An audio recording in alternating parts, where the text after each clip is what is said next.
Барлығыңызға сәлем. Бүгін сіздермен классикалық шоколадты бисквиттің рецептісімен бөлісемін. Бұл рецепт бойынша бисквитіңіз 3 есеге көтеріліп, беті теп-тегіс, өте нәзік болып піседі. Осы рецептпен дайындап көріңіздер. Бұл бисквит барлық торттың түріне пайдалануға болатын бисквит. Ол үшін алдымен жұмыртқаны жақсылап миксерлеп аламыз. Қантты 3-4 бөлікке бөліп тұрып қосамыз.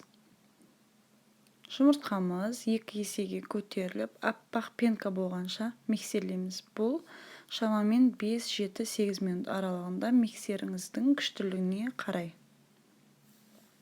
Міне көтеріліп жатыр, байқасаңыздар. Осылай аппақ пенка болып көтеріледі. Енді болған ұнымыз бен қопсытқышымызды бірге араластырып саламыз.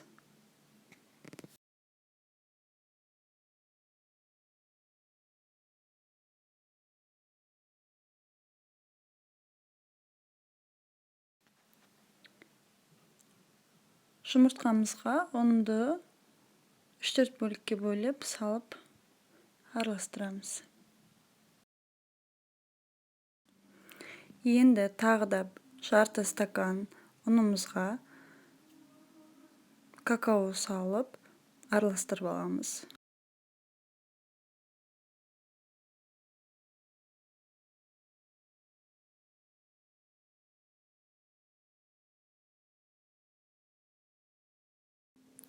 Бұны да жұмыртқалы смесімізге қосып миксерлейміз.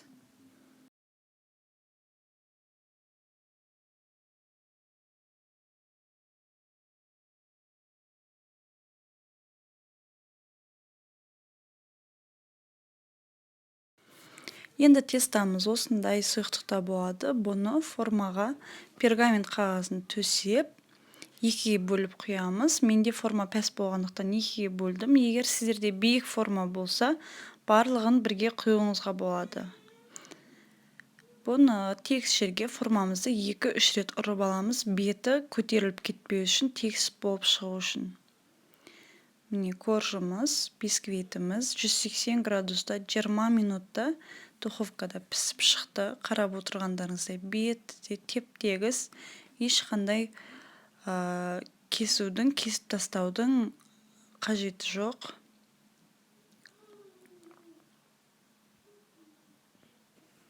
Осындай пышный формамен бірде болып пісіп шықты бисквитіміз. Осы рецептпен дайындап көріңіздер. Менің каналыма жазылып, лайк басуды ұмытпаңыздар. Сау болыңыздар.